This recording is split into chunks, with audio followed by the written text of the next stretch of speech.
दोस्तों, इंसान की सोच अनंत है। वो अपने मन में हमेशा कुछ ना कुछ सोचता रहता है। दोस्तों, आज की कहानी में आपको यही सब जानने को मिलेगा कि आखिर इंसान क्या क्या सोचता है। दोस्तों, मन में उठ रहे सवालों को कैसे शांत करें, बेचैनी को कैसे शांत करें। इस कहानी में मैं आपको 4 ऐसी आदतों के बारे में बताने वाला हूं जिसे आप अपने जीवन में अपना कर एक अच्छी जिंदगी जी सकते हैं और अच्छे कामों में अपना जीवन व्यतीत कर सकते हैं। अगर आप इस कहानी को शुरू से लेकर अंत तक सुनते हैं तो यहाँ पर बताई गई यह 4 आदतें आपकी पूरी जिंदगी को बदल सकती हैं।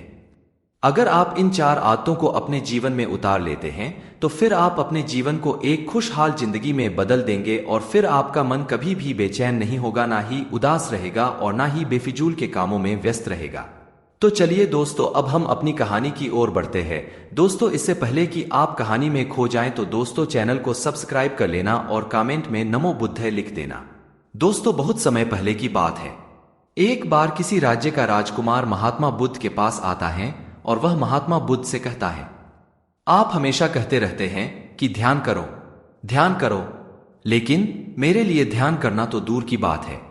मैं कुछ समय के लिए अपनी आंखें बंद करके शांति से भी नहीं बैठ पाता हूं। मेरा मन इतना बेचैन है कि यह हर समय कुछ ना कुछ सोचता रहता है। मैं जब भी ध्यान करने बैठता हूं तो मेरे अंदर विचारों का तूफान आने लगता है।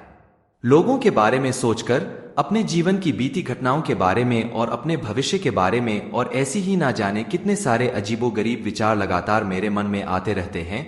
मैं इन्हें रोकने की बहुत कोशिश करता हूं, लेकिन जब मैं इन्हें रोकने में असफल हो जाता हूं तो मैं ध्यान को तोड़कर बैठ जाता हूं।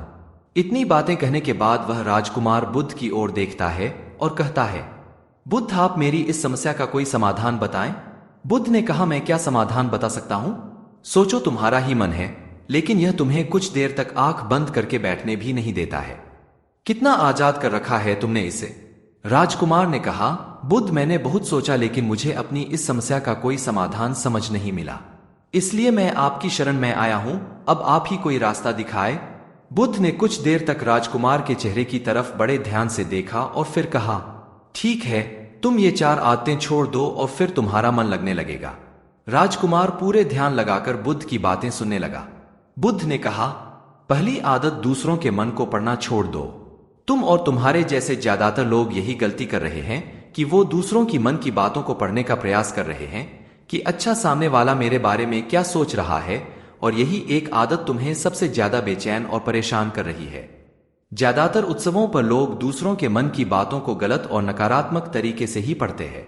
जैसे कि लोग अक्सर सोचते हैं कि दूसरे लोग उनकी तरक्की से जलते, उसे नीचा दिखाना चाहते हैं, उसे पसंद नहीं करते, उसकी मदद नहीं करना चाहते, और ऐसी ही ना जाने कितनी सारी नकारात्मक बातें ये लोग दूसरों के प्रति अपने अंदर बैठा लेते हैं। फिर उनके बारे में ही सोचते रहते हैं, उनसे बदला लेने के तरीके सोचते रहते हैं, उन्हें नीचा दिखाने के मौके ढूंढते रहते हैं, और दूसरों के प्रति यही नकारात्मक सोच इन्हें दुखी करती है, और फिर ये लोग बेचैनी महसूस करते हैं। इसलिए दूसरे लोग क्या सोच रहे हैं इसका अनुमान लगाना बंद करो। दूसरे लोगों के विचारों को पढ़ने की कोशिश करना बंद करो। अगर पढ़ना ही है तो खुद के विचारों को पढ़ना शुरू करो कि तुम्हारे अंदर क्या चल रहा है। कहीं तुम नकारात्मक सोच, शिकायत या बुराई करने जैसी आदतों के शिकार तो नहीं हो रहे हो।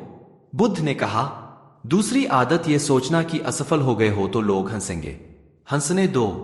लोगों को असफलता पर हंसना तो लोगों का धर्म है, क्योंकि अगर तुम सफल हो जाते तो यही तो वो लोग हैं जो तुम्हारी तारीफ करते, तुम्हें सम्मान देते, तुम पर गर्व करते। अगर तुम अपने सफल होने पर दूसरों से तारीफ की उम्मीद करते हो तो अपनी असफलता पर उनके हंसने से तुम्हें दुखी नहीं होना चाहिए। और समस्या ही यही है कि हम इंसान असफलता को बुरा मानते हैं, जबकि असफल होना सफल होने से भी ज्यादा जरूरी है।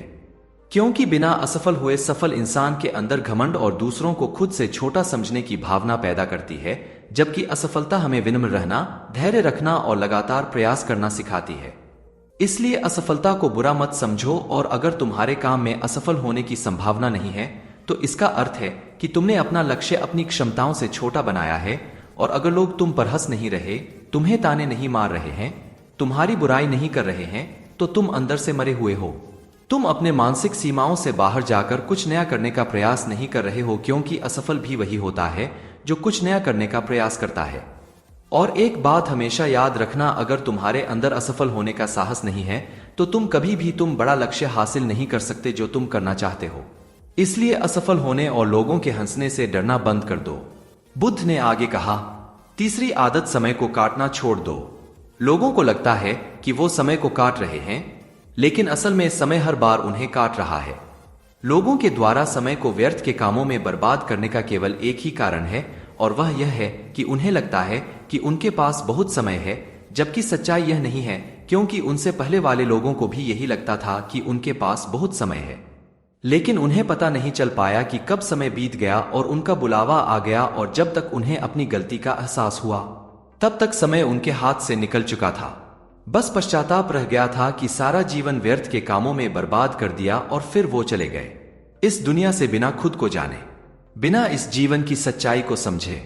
इसलिए जब तक यह जीवन है, इसे अच्छे कामों में लगाओ, खुद को जानने में, दूसरों की मदद करने में, लोगों को सही राह दिखाने में, मानवता के कल्याण में। और दूसरी बात, समय को बर्बाद करने से आज तक किसी को खुशी नहीं मिली है। हालांकि समय काटने से तुम्हें तनिक खुशी तो महसूस हो सकती है, लेकिन जब तुम्हें होश आता है और तुम देखते हो कि कितना सारा समय बर्बाद किया जा चुका है, तब तुम्हें खुद पर क्रोध आता है और तुम पश्चाताप के भाव से भर जाते हो, और फिर यही पश्चाताप का भाव तुम्हारे अंदर तनाव पैदा करता है और तुम बेचैन हो जाते हो और लगातार अपनी उस गलती के बारे में सोचते रहते हो। फिर तुम्हारा किसी भी काम में मन नहीं लगता और तुम उदास रहने लगते हो, और यह चक्र लगातार चलता रहता है, जिसकी शुरुआत हुई थी समय को काटने से। इसलिए समय को काटना बंद करो और वो करना शुरू करो जो जरूरी है। आगे बुद्ध ने कहा, चौथी आदत यह सोचना छोड़ दो कि मुझसे बड़े बड़े लोग नहीं कर पाए तो मैं कैसे कर पाऊंगा। असल में दूसरों से खुद की किसी भी चीज में तुलना करना ही व्यर्थ है। सबकी परिस्थितियां अलग हैं, सबकी सोच अलग है, और क्या हुआ अगर दूसरे नहीं कर पाए तो हो सकता है कि तुम ही कर जाओ, क्योंकि अक्सर वही लोग इतिहास रचते हैं जिनसे ज्यादा उम्मीद नहीं होती। और फिर हो सकता है कि जिसे तुम बड़ा समझ रहे थे, जिसके लिए तुम सोच रहे थे कि उसने बहुत मेहनत की है, बहुत प्रयास किया है, उसने कभी उतना प्रयास किया ही ना हो, केवल मेहनत करने का दिखावा किया हो, क्योंकि ज्यादातर लोग कभी उतनी मेहनत करते ही नहीं है जितनी उन्हें अपने लक्ष्य प्राप्ति के लिए करनी चाहिए, और दूसरे लोगों के सामने यह दिखाने का प्रयास करते रहते हैं कि मैंने तो बहुत मेहनत की थी लेकिन मेरी किस्मत ही खराब थी। और यही वो लोग हैं जो दूसरों को बातों ही बातों में कहते रहते हैं कि जब इतनी मेहनत करने के बाद मैं सफल नहीं हो पाया तो तुम कैसे हो पाओगे। लेकिन अंदर ही अंदर यह इस बात को जानते हैं कि उन्होंने कभी उतनी कोशिश नहीं की थी जितनी उन्हें करनी चाहिए थी। ये बस दूसरों की नजरों में अपनी इज्जत बचाने के लिए और इस डर से कि कहीं दूसरा व्यक्ति इनसे आगे ना निकल जाए, यह अपने अधूरे प्रयास से घबराते रहते हैं, पर दूसरों को डराते रहते हैं कि जब मैं नहीं कर पाया तो तुम कैसे कर पाओगे। इसलिए किसी दूसरे असफल व्यक्ति को देखकर यह सोचना छोड़ दो कि तुम असफल हो जाओगे। तुम बस अपना सर्वश्रेष्ठ प्रयास करो और बाकी सब समय पर छोड़ दो। बुद्ध ने आगे कहा, अगर तुमने ये 4 आदतें छोड़ दी तो तुम्हारा मन एकदम शांत हो जाएगा और फिर तुम जहां चाहो वह अपना मन लगा सकते हैं। इतना कहकर बुद्ध मौन हो गए और राजकुमार को भी अब समझ आ चुका था कि उसे क्या करना है। उसने मन ही मन उन 4 आदतों को छोड़ने का निश्चय किया और बुद्ध को धन्यवाद कर वहां से चला गया। तो दोस्तों, इस कहानी से हमें यह सीख मिलती है कि हमें यह नहीं सोचना चाहिए कि लोग हमारे बारे में क्या सोच रहे हैं। अगर मैं कोई काम करता हूं तो लोग उस काम को लेकर हंसेंगे। इसके अलावा हमें अपना व्यर्थ ही समय बर्बाद नहीं करना चाहिए। इसके अलावा हमें कभी भी यह नहीं सोचना चाहिए कि अगर किसी व्यक्ति से कोई काम नहीं हो पाया है तो मैं उसे नहीं कर पाऊंगा। अगर दोस्तों आप मेहनत से किसी भी काम को करते हैं तो कोई भी काम छोटा या बड़ा नहीं होता है और एक ना एक दिन सफलता अवश्य प्राप्त होती है।